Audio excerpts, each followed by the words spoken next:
Assalamualaikum warahmatullahi wabarakatuh.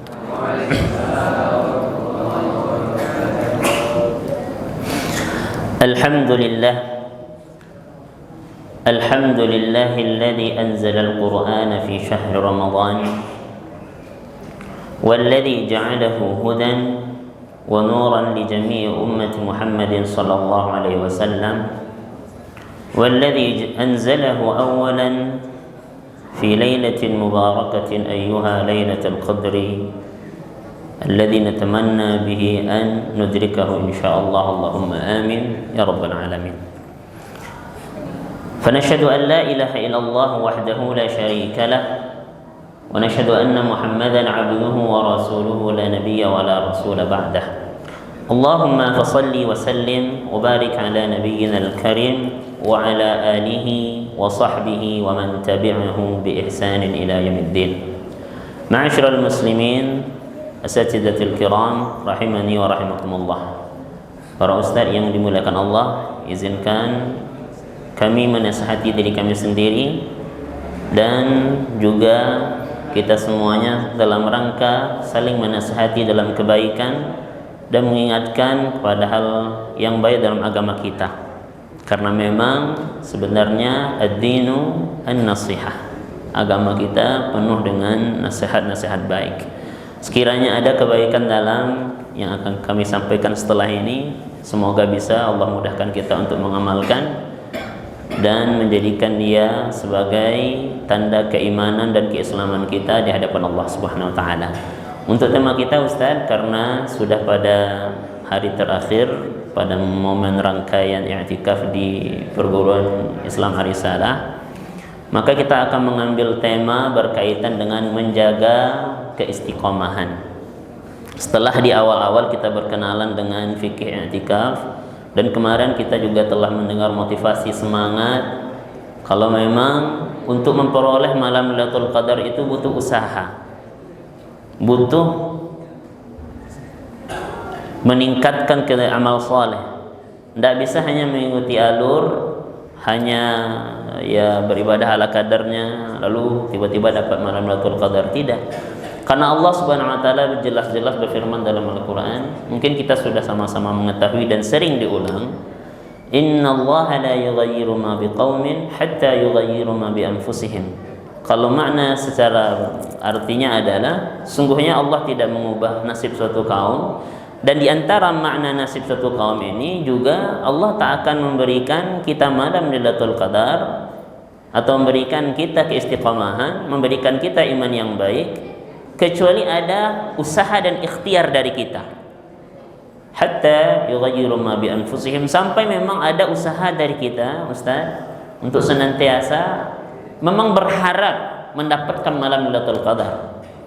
Dan itu tentu kita mulai dengan rutinitas ataupun rentetan amal soleh di siang-siang hari, mulai dari puasa kita, qiyam tarawih kita, dan berharap nanti ketika di malam harinya Allah beri kita taufik dan kemudahan untuk mendapatkan malam Lailatul Qadar tersebut. Karena itu hal ini pada kesempatan kali ini berkaitan dengan amal soleh yang alhamdulillah kita sangat bersyukur kepada Allah telah diberikan sesuatu yang sangat mendukung, baik secara ruhiyah, baik secara global. Allah Subhanahu wa taala telah menghidupkan kita pada pengondisian yang sangat baik. Kalau istilahnya fasilitasnya di bulan Ramadan sudah fasilitas terbaik. Allah jadikan sufidatis syayatin, godaan setan, walaupun sebagian ulama mengatakan sebagian setan masih berkeliaran yang godaannya lemah, tapi yang jelas godaan setan sudah berkurang di bulan Ramadan. Dan ghulliqat abwabun nar, di antara tafsir makna ghulliqat abwabun nar, pintu maksiat sudah Allah tutup. Banyak pintu maksiat tertutup di bulan Ramadan. Ini Allah yang mengondisikan secara rohani. Wa futihat abwabul jannah. Di antara tafsiran futihat abwabul jannah adalah dan banyak peluang amal soleh dibuka di bulan Ramadan. Maka semoga di Ramadan kali ini kita mendapatkan salah satu amal soleh pentolan kita, amal soleh andalan kita. Baik itu mungkin ada yang mendapatkannya di bidang sholat. Di Ramadan kali ini mendapatkan kebaikan sholat sudah terjaga. Atau mungkin yang Masya Allah mendapatkan kebaikan puasa sehingga bisa nanti ada semangat menyambung puasa-puasa sunnah setelah puasa Ramadan. Atau mungkin ada yang mendapatkan kebaikan infak, sedekah dan wakaf sebaik berkaitan dengan harta. Atau bahkan mungkin ada yang berkaitan dengan talabul ilmi, menuntut ilmu, atau mungkin dengan Al-Quran.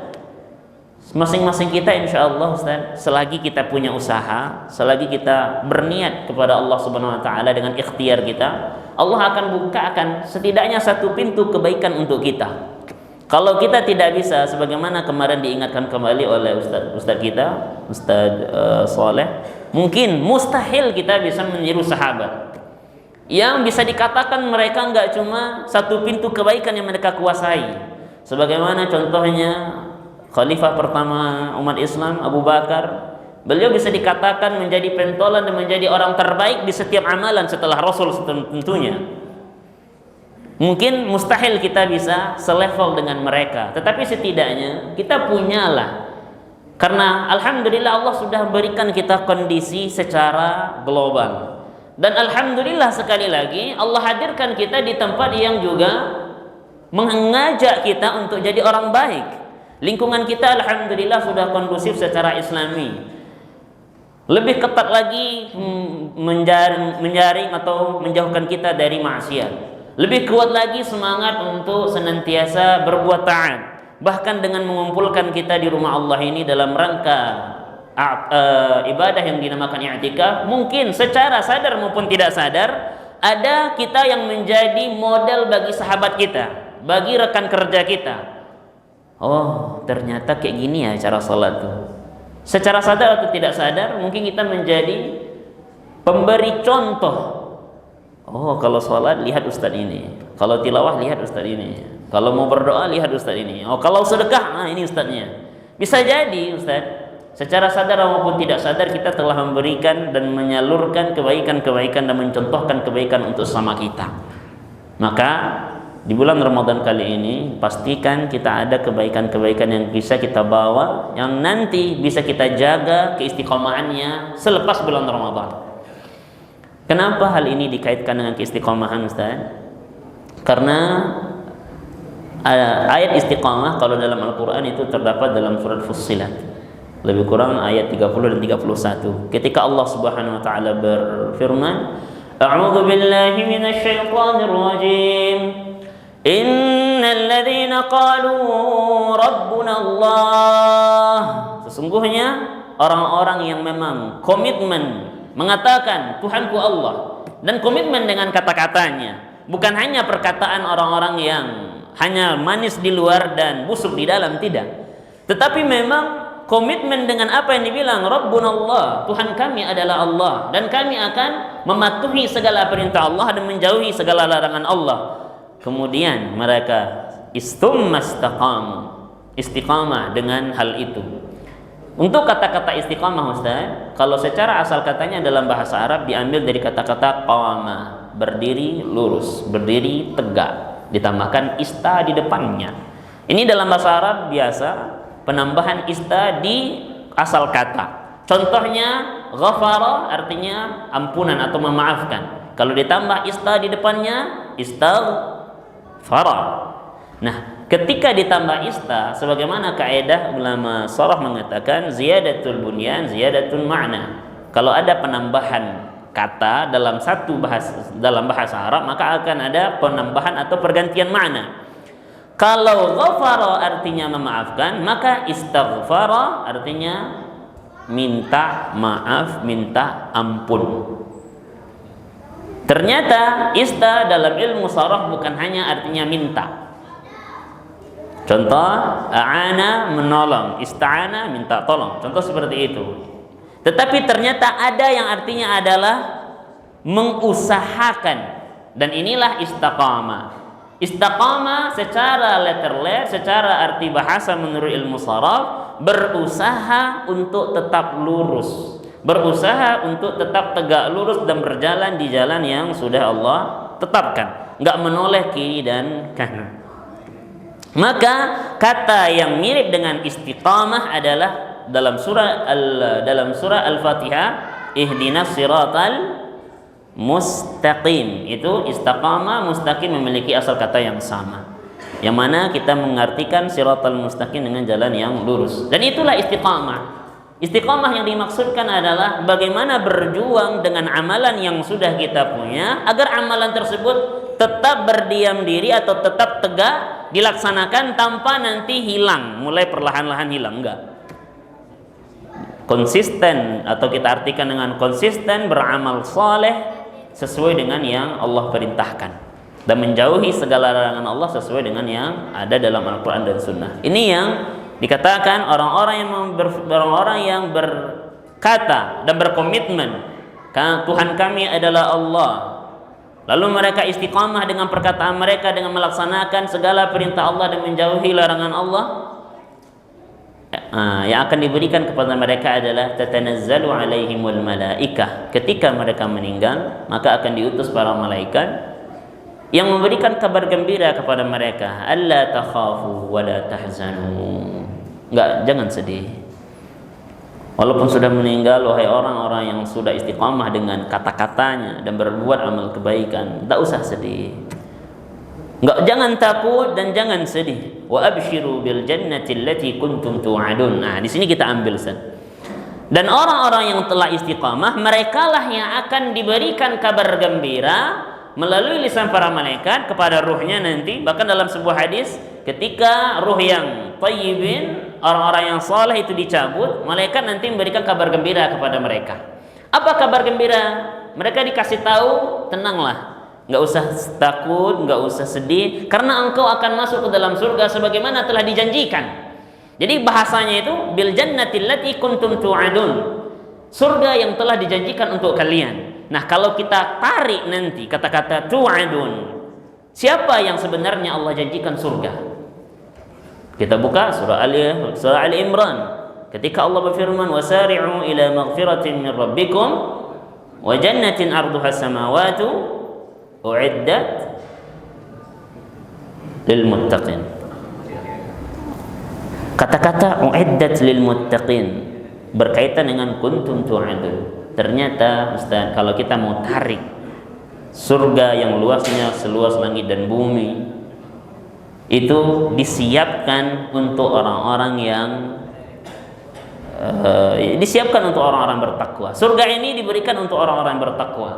Maka di antara sifat utama orang bertakwa adalah orang yang istiqamah dengan kebaikannya. Maka kalau kita kembali mengingat nasihat ustaz-ustaz kita, akan kita ingat ada ustaz yang mengatakan sebuah kaidah keputusan para ulama yang mengatakan di antara tanda sukses Ramadan adalah siapa yang bisa menarik amalan di bulan Ramadan selepas bulan Ramadan. Atau mau kita kaitkan dengan tema kita, merekalah yang istiqamah dengan amalan yang telah mereka usahakan di bulan Ramadan, istiqamah dengan amalan tersebut di luar bulan Ramadan. Dan kenapa? Karena itulah salah satu ciri-ciri orang yang bertakwa, mereka yang bisa istiqamah dengan amalannya.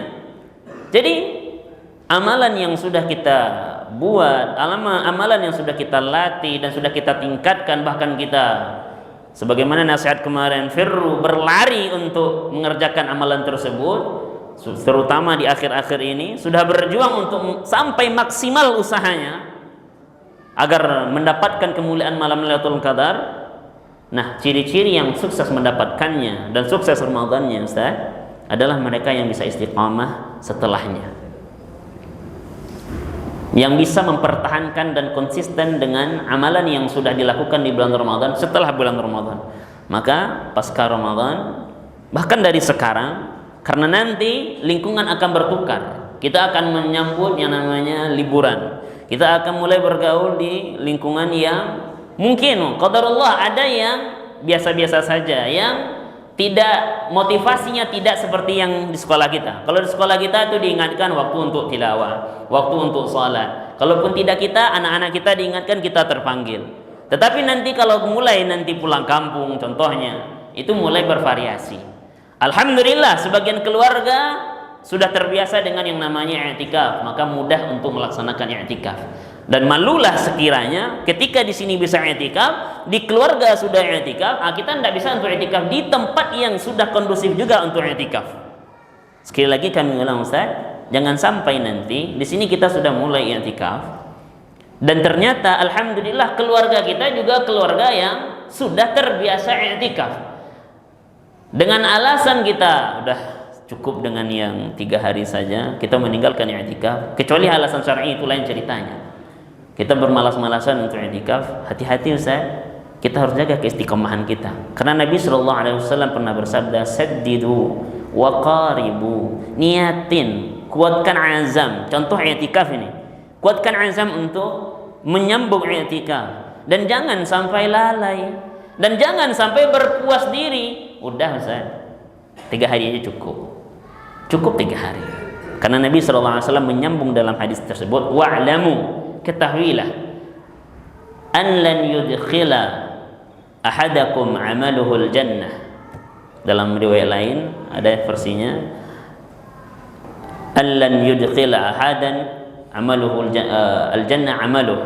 Yang maknanya artinya adalah ketahuilah sabda Nabi sallallahu alaihi wasallam, ketahuilah sesungguhnya hanya berbekal amal sekarang saja jangan pede bisa memasukkan kita ke dalam surga.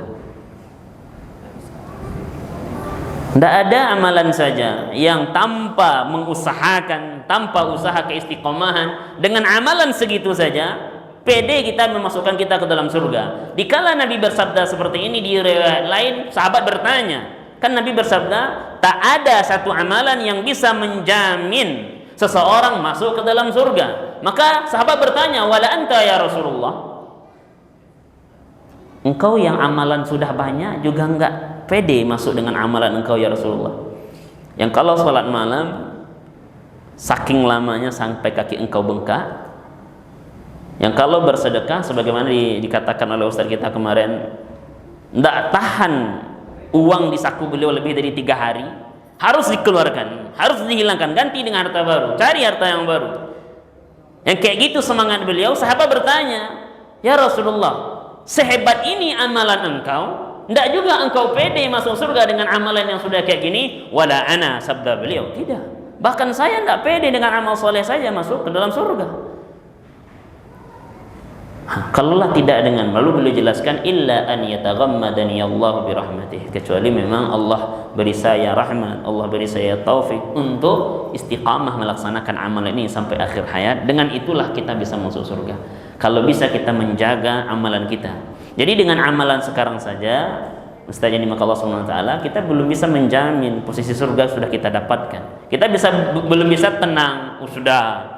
Sebagaimana juga diingatkan oleh Ustaz kita kemarin, orang-orang terdahulu para salaf ketika sudah beramal soleh, walaupun amal solehnya sudah meningkat, di hati mereka tetap wajilah, tetap rasa takut. Ini sudah layakkah saya dapat surga dengan amalan ini?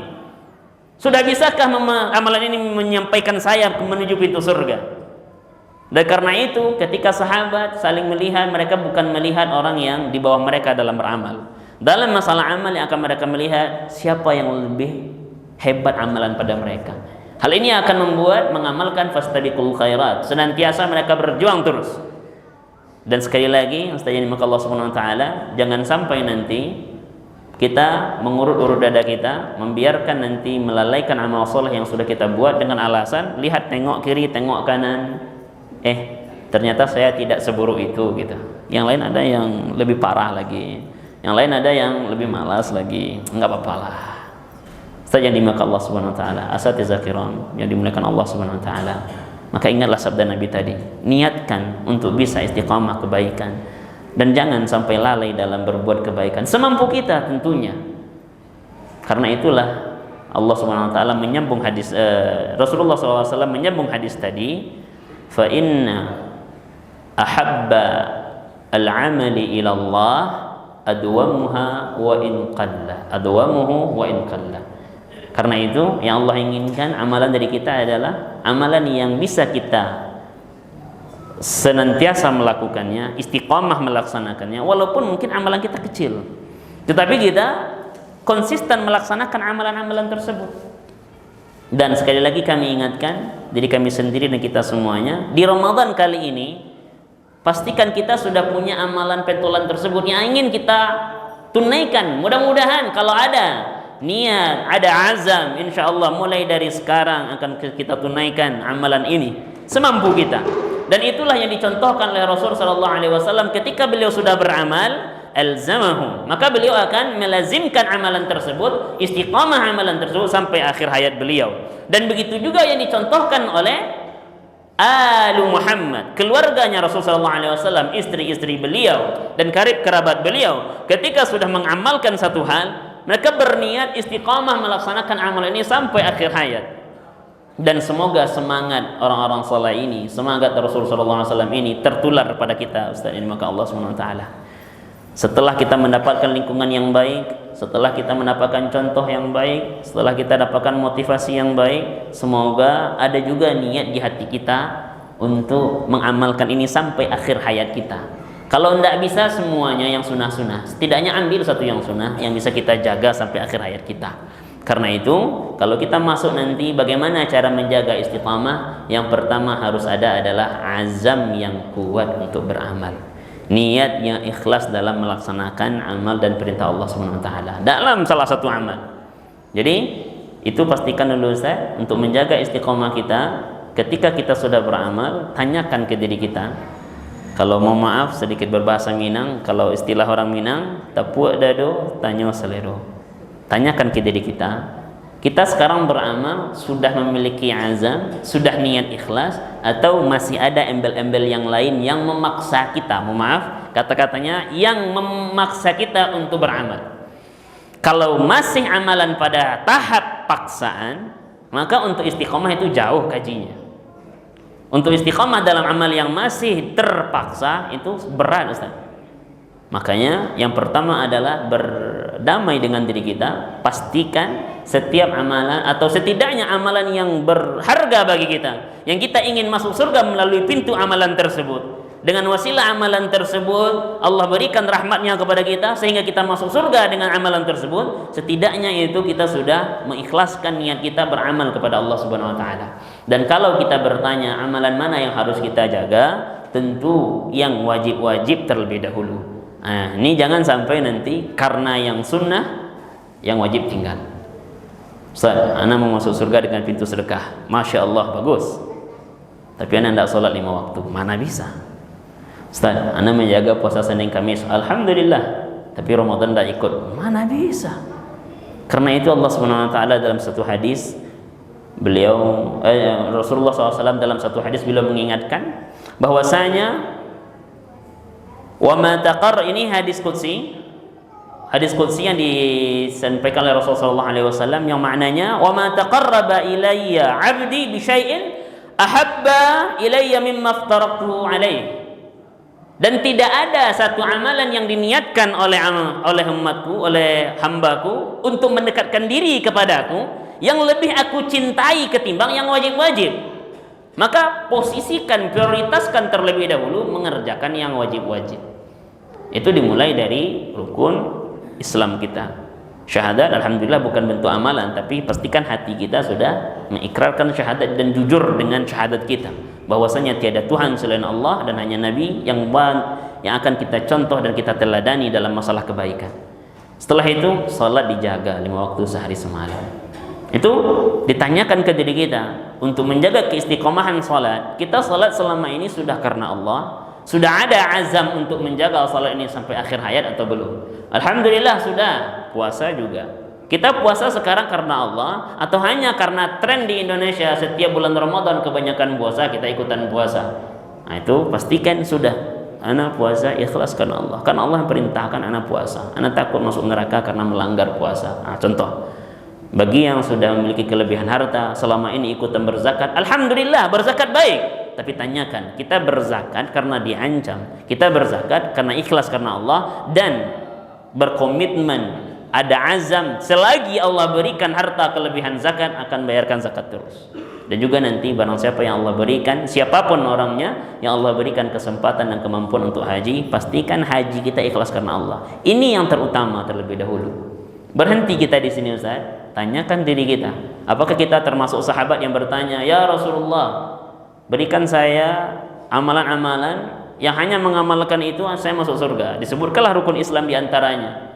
Lalu dia mengatakan, "Ana cuman ini ya, tidak mau nambah dengan yang sunat-sunat. Ana cuman yang wajib-wajib saja. Yang sunnah ana nggak mau." Oke, kalau engkau jujur dengan kata-katamu, melaksanakan yang wajib-wajib ikhlas karena Allah dan meninggalkan segala perintah Allah, engkau akan masuk surga. Apakah kita standarnya sahabat ini yang hanya pengen yang wajib-wajib, atau kita ingin menyambung hadis tadi? Kalau tadi kan Allah lebih cinta didekati dengan cara yang wajib-wajib. Selanjutnya, wa ma yazalu 'abdi yataqarrabu ilayya bin nawafil, atau orang yang pengen mendekatkan diri kepada Allah setelah menyempurnakan yang wajib, ditambahnya yang sunnah, hatta uhibbah, sampai saya mencintai dia. Jadi ada tahapan kedua yang nggak cukup yang wajib-wajib. Kenapa? Karena nggak pede yang wajib-wajib ini diterima semua atau tidak. Bahkan karena Nabi SAW mengingatkan, salat kalau yang wajib saja jangan pede apakah semuanya diterima oleh Allah atau tidak. Jangan-jangan cuman setengah dari salat kita yang terima, setengahnya rusak karena tidak khusyuk, karena 1 dan 3 hal contohnya. Karena itu Allah selipkan ketika mengutus para malaikat mencatat amal soleh yang wajib-wajib, Allah tanyain kepada malaikat, ada enggak amal sunnah dia? Kalau salat, ada enggak salat sunnah dia? Untuk apa gunanya? Kalau ada salat sunat, kekurangan dari salat tutup dengan salat sunat. Nah, inilah kita pada tahap udah pede amal wajib sempurna dikerjakan, atau masih banyak kalau salat tidak khusyuknya, kalau puasa banyak melanggar maksiatnya, kalau zakat tidak ikhlas contohnya, atau banyak penyakit hati dalam zakat ingin disebut dan sebagainya. Masih seperti itu standar ibadah kita, maka tambah dengan yang sunnah. Karena salah satu fungsi ibadah yang sunnah adalah menutupi kekurangan yang wajib-wajib. Dan orang yang mengerjakan yang wajib-wajib, konsisten mengerjakan yang wajib-wajib, lalu menambah dengan yang sunnah, efeknya apa? Hatta uhibbah, Allah akan mencintai dia. Kalau Allah sudah mencintai dia, dijelaskan dalam hadis, pendengaran kita dijaga, penglihatan kita dijaga, tangan kita dijaga, kaki kita dijaga dari kemaksiatan. Jadi kalau Allah sudah cinta karena banyaknya amal sunnah yang kita kerjakan, insya Allah kata-kata buruk jarang terdengar lagi, walaupun dia di sekitar kita. Gunjingan banyak di sekitar kita, tapi ketika kita datang orang malas gunjing. Begitu juga penglihatan yang buruk-buruk jarang terlihat. Banyak yang di luar sana kaum muslimat yang tidak menutup aurat dengan sempurna, karena kita sudah mendekatkan diri kepada Allah dengan yang wajib-wajib, kita tambah dengan yang sunnah-sunnah, tidak terlihat sama kita, tidak ngeh kita. Orang yang berpakaian seperti telanjang, mohon maaf, atau sudah syar'i atau tidak, tapi mata kita terjaga dari yang haram-haram. Itu salah satu fadilah ketika kita sudah mengistiqamah dengan yang sunnah-sunnah. Sekali lagi, dengan keistiqamahan. Sekali saja kalau gitu Ustaz, sekali saya beramal sunnah habis itu tinggalkan, tidak dapat. Yang dapat adalah mereka yang istiqamah dengan yang wajib-wajib, yang istiqamah dengan yang sunnah-sunnah, baru setelah itu akan mendapatkan kasih sayang Allah. Nanti semua anggota badan kita Allah jaga yang baik-baik. Tangan tidak usil lagi, kaki nggak suka melangkah ke tempat maksiat lagi. Dan kalau seandainya kita berdoa, segera Allah kabulkan. Toh Allah sudah cinta sama kita, Allah sudah sayang sama mereka yang mendekatkan diri dengan amal yang sunnah-sunnah. Tidak diwajibkan sama Allah, tapi dia mau ngerjakan. Allah sayang sama mereka, ketika minta Allah kasih. Butuh pertolongan Allah lindungi. Nah, karena itu yang pertama Ustaz, untuk menjaga keistiqomahan, pastikan tadi niat kita sudah ikhlas. Yang kedua, setelah kita pastikan niat kita ikhlas, harus ada berkaitan tentang pelaksanaan yang sudah benar, kita ilmui segala amal ibadah ini sudah berada dalam koridornya atau belum. Salat kita sudah salat yang semestinya atau masih melenceng? Puasa kita semestinya atau masih melenceng? Kenapa? Hal ini perlu dipelajari, dan alhamdulillah, summa alhamdulillah, kita sudah dikondisikan agar salat kita benar. Kita sudah dikondisikan agar puasa kita benar. Di mana kita dikondisikan? Ada yang tahu Ustaz? Jawabannya sederhana, dalam lingkar-lingkar sekali seminggu yang disebut dengan upah, Di sana kita diingatkan kalau sholat yang benar ini, yang belum benar sholatnya dikoreksi. Puasa yang benar ini harus dijaga. Dan ini harus tahu, harus benar semuanya. Karena setidaknya amal ibadah, baik yang wajib maupun yang sunnah, sebelum kita kaji nanti rukun amal soleh, 2 rukun ini pasti ada. Rukun pertama adalah niat yang ikhlas. Ini berkaitan dengan cara pertama. Rukun kedua mengikuti tata cara Nabi. Ini kalau wudu ada 5 lagi. Masuk muka, masuk tangan, itu tata cara Nabi melaksanakan. Kalau sholat ada selain niat ada 12 lagi dalam mazhab Syafi'i contohnya. Dalam mazhab yang lain ada yang lebih, ada yang kurang. Intinya harus kita pelajari. Harus kita pelajari bagaimana cara ibadah yang benar. Setidaknya ibadah yang rukun Islam lah dulu. Nanti turunkan ke yang wajib-wajib, tidak jauh perubahannya. Mungkin tata cara pelaksanaannya, takbirnya lebih banyak atau sebagainya. Ini cara kedua. Pastikan ketika kita beramal kita ada ilmu dalam mengamalkan.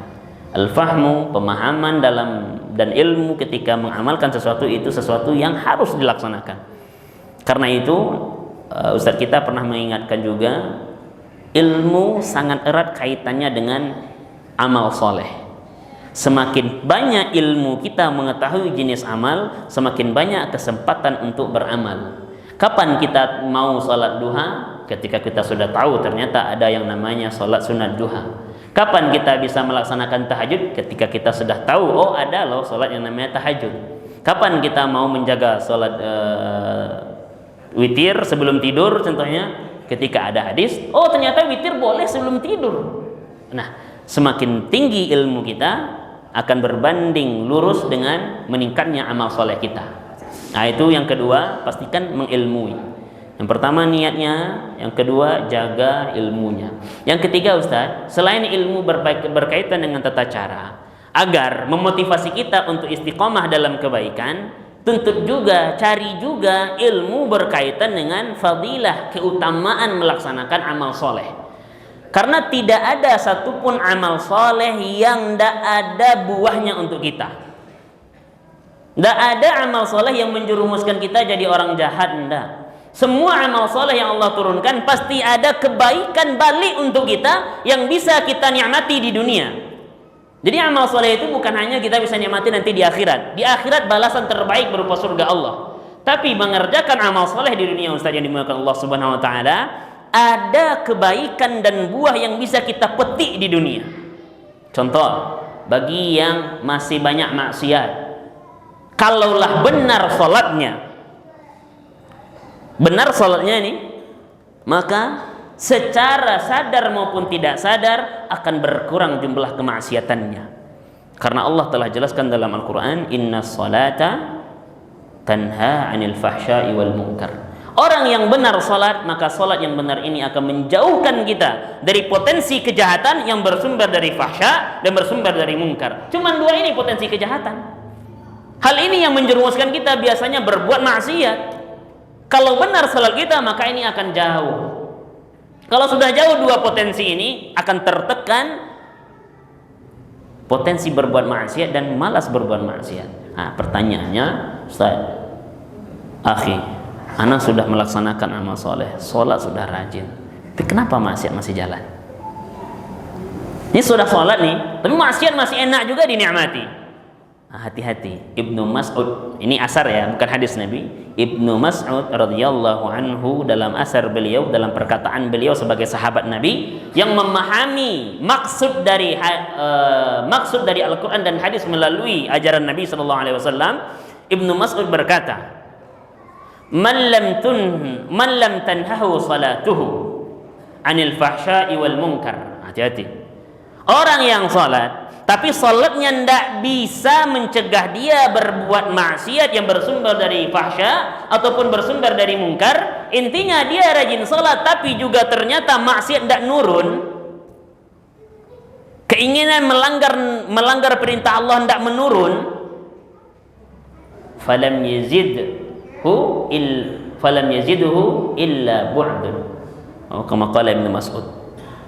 Maka yang bertambah bukan kita salat untuk mendekatkan diri pada Allah, tapi seandainya salat kita tidak benar, karena tidak benar salat kita atau tidak ikhlas niat kita untuk salat, ternyata salat kita tidak bisa mencegah kita dari perbuatan maksiat, Tidak bisa ngerem kita dari perbuatan maksiat. Tidak bisa ngerem kita dari yang haram-haram. Salat tapi yang haram dimakan. Salat tapi yang haram dikerjakan, enjoy. Tidak takut mengerjakan yang haram, kita salat tuh. Ibnu Mas'ud mengatakan, maka yang akan terjadi adalah salat dia jangankan menambah kedekatan kepada Allah. Ini bakalan salat yang nggak benar kayak gini. Berarti ada sesuatu masalah dalam salatnya. Ini sebenarnya akan menambah jauh dari Allah. Lalu bagaimana caranya? Kalau seperti itu kondisi kita, balik ke cara kedua. Tanyain dulu tata cara salat kita sudah benar atau belum. Karena itu dalam hadis Nabi diikat berkaitan dengan yang wajib-wajib, talabul ilmi fariidah. Menuntut ilmu, masalah yang akan kita pakai sehari-hari, hukumnya wajib kita ketahui. Berkaitan dengan sholat, harus kita tanya, ini di mana masalahnya nih? Kenapa saya sholat tapi maksiat masih jalan? Nah itu dia. Begitu juga puasa. Maka Nabi SAW mengikat, man lam yada' qawla zur wal 'amila bihi, falaysa lillahi haja fi an yada'a ta'amahu wa syarabah. Orang puasa, tapi maksiat lisan masih jalan, maksiat badan masih jalan. Maka tanyakan puasanya. Kok puasa tidak bisa mengerem kita dari maksiat lisan? Kok puasa tidak bisa mengerem kita dari maksiat badan? Tak, berarti ada masalah. Balik ke poin kedua yang tadi sebelum, untuk menjaga keistiqomahan. Ada yang salah enggak? Jangan-jangan selama ini kita komitmen berpuasa yang salah kita laksanakan. Tidak sesuai dengan tuntunan Al-Quran dan Sunnah. Tidak sesuai dengan keinginan Nabi SAW. Efeknya, buahnya tidak dapat. Karena buah puasa diantaranya adalah menekan maksiat kita, baik yang bersumber dari lisan maupun perbuatan, ditekan oleh puasa. Bisa nggak puasa menekan itu? Bisa nggak puasa membuat kita lebih baik, menjadi orang yang lebih baik? Nah itu Ustaz yang Allah SWT. Maka setelah yang kedua, ya, baru kita kaji yang fadilah-fadilah tadi, agar kita bisa istiqamah. Alhamdulillah Ustaz, tata cara salat sudah benar, tata cara puasa sudah benar. Nah, untuk membuat kita rajin dan istiqamah melaksanakan amal soleh, tanyakan juga nanti. Ini plusnya lagi. Apa sih keutamaan saya mengerjakan amal soleh ini? Apa yang saya dapatkan kalau saya mengerjakan ini? Apa yang ana peroleh kalau amal soleh ini saya lazimkan dalam kehidupan ana? Contohnya seperti itu. Maka cari hadis-hadisnya, cari ayat-ayatnya. Contoh, salat subuh 2 rakaat. Apa ayat yang atau hadis yang berkaitan dengan fadilah salat subuh? Man shalla subha fahuwa fi dhimmatillah, kama qala Nabi sallallahu alaihi wasallam. Orang yang istiqamah salat subuh, yang hari ini salat subuh dan istiqamah salat subuh, besok-besok salat subuh, maka ketahuilah di hari dia salat subuh, fahuwa fi dhimmatillah, maka di hari itu dia berada dalam naungan Allah, dia berada dalam penjagaan Allah, dia berada dalam dia berada dalam perlindungan Allah. Sehari penuh kita akan mendapatkan perlindungan Allah ketika kita sudah sholat subuh. Maka kalau sudah seperti itu, yang mana kita butuh perlindungan, nah, dikala nanti malas-malas sholat subuh, ingat-ingat, kalau sana sholat subuh maka Allah akan bantu. Bisnis Allah akan bantu. Masalah sama orang akan Allah berikan jalan keluar. Selagi kita menjaga sholat subuh. Gitu juga nanti lanjut. Ngapain ya? Anak harus sholat 2 rakaat sebelum subuh. Hadis Nabi SAW, rakaatal fajar khairun minad dunya wa ma fiha. 2 rakaat salat fajar, Allah lebih suka 2 rakaat salat fajar, atau lebih baik di sisi Allah nilainya daripada dunia dan seisinya. Dunia dan seisinya kita tidak punya, kita nggak bisa ngasih ke Allah. Tapi kata Allah 2 rakaat salat sunat sebelum subuh itu lebih baik. Oke, 2 rakaat salat sunat sebelum subuh aja, tidak ada mengeluarkan harta. Oke, semangat. Lanjut nanti dengan ibadah-ibadah selanjutnya. Maka Ustaz, silakan lihat. Kita disolatkah? Kalau salat ini hadisnya. Cari hadis tentang kemuliaan salat atau fadilah-fadilah salat. Ustaz, ana mau mengamalkan salat duha contohnya. Hadis Nabi SAW berkaitan dengan salat duha 4 rakaat yang diriwayatkan di kitab Ustaz kita, Ustaz Irsyad ada, yang sekarang diajarkan di kitab SMP, bahwasanya kata Nabi SAW, la tu'jizni, jangan kalian sampai lemah melalaikan 4 rakaat, 4 rakaatin fi awwali naharik, di awal siang, maksudnya waktu duha. Jangan lalaikan 4 rakaat salat duha. Akfika akhirah, kalau engkau lakukan 4 rakaat sebelum waktu duha, insyaallah saya akan cukupi rezekimu sampai akhir siang nih, maksudnya sampai sehari ini rezekinya cukup. Jadi yang ingin menjaga sholat duha, ingat 4 rakaat sholat duha itu bisa salah satu jalan mempermudah rezeki kita. Berdasarkan hadis tadi, orang yang enggak lemah menjaga 4 rakaat sholat duha, Allah cukupkan rezekinya sampai akhir hari. Kan enak. Ini Salat terusan. Oke. Ada yang ibadah sedekah contohnya, terutama sedekah di pagi hari. Dikala malaikat turun dan berdoa kepada Allah, Allahumma a'ti mumfikan khalafah. Ya Allah, yang pagi ini mau bersedekah, tidak menahan-nahan uang mereka di jalan-Mu ya Allah, tidak mau, dan mereka mau bersedekah di jalan-Mu ya Allah, kasih ganti segera ya Allah. Ini doa malaikat. Oh, anak mau cari uang sekarang, mau cari rezeki yang halal, pagi hari mulai dengan sedekah. Gitu juga puasa, ada fadilah-fadilah puasa Senin Kamis, puasa, semua amal soleh insya Allah sebenarnya sudah terbuka keutamaan-keutamaannya. Tinggal pilih kita mau istiqomah yang mana. Kalau bisa istiqomah semuanya, Masya Allah. Kalau tidak bisa semuanya, di salah satu sisi yang bisa kita bawa pasca Ramadan ini, Ustaz. Nah, sehingga nanti pasca Ramadan kita punya amalan-amalan yang bisa kita wariskan kepada keluarga kita dan kepada anak didik kita di sini. Setiap orang bertemu sama kita, ini Ustaz ini rajin sedekah nih. Nah, ada yang dicontoh dari kita. Oh, Ustaz ini Masya Allah tilawah Qur'annya, Masya Allah. Ustaz ini sholat sunatnya, Masya Allah. Ini kalau Ustaz ini nih sebelum zuhur ketemu tuh. Kenapa? Karena Ustaz ini rajin menjaga 12 rakaat sehari semalam. Pas ditanya, Ustaz, kok rajin menjaga 12 rakaat sehari semalam, Ustaz? Karena orang yang sholat 12 rakaat, sintai asyarata raka'ah fi yaumin, sholat 12 rakaat sehari semalam, sholat sunat maksudnya, banallahu lahu bihinna baitan fil jannah. Maka dengan 12 rakaat ini Allah bangunkan rumah di surga. Motivasi untuk menjaga sholat sunat rawatib.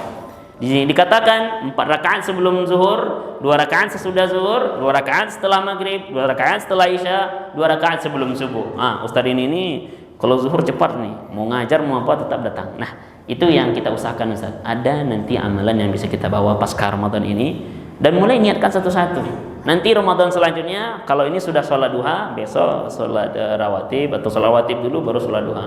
Besok Ramadan selanjutnya ada sedekah. Ramadan selanjutnya ada berbagi. Ramadan selanjutnya ada banyak amal soleh yang bisa kita istiqomahkan. Dan orang yang, sekali lagi kita ingatkan ke ayat tadi, innalladzina qalu rabbunallah, orang-orang yang sudah konsisten dengan keislaman lalu istiqamah mengamalkan amal soleh, insyaallah sekiranya hari ini atau besok atau beberapa hari lagi tiba waktu kita dipanggil oleh Allah Subhanahu wa taala, kita sudah punya jaminan tidak sedih dipanggil, tidak takut dipanggil, dan akan diberikan kabar gembira di surga. Dijelaskan oleh ulama, wa absyiru bil jannati allati, ini maksudnya adalah ketika meninggal dikasih gambaran surga. Enggak usah takut engkau masuk surga kok. Nanti dikubur juga dikasih gambaran surga. Pagi hari lihat surga, sore hari lihat surga. Udah tuh, tinggal nunggu hari kiamat, enggak bosan. Setiap hari lihat kenikmatan gitu kan.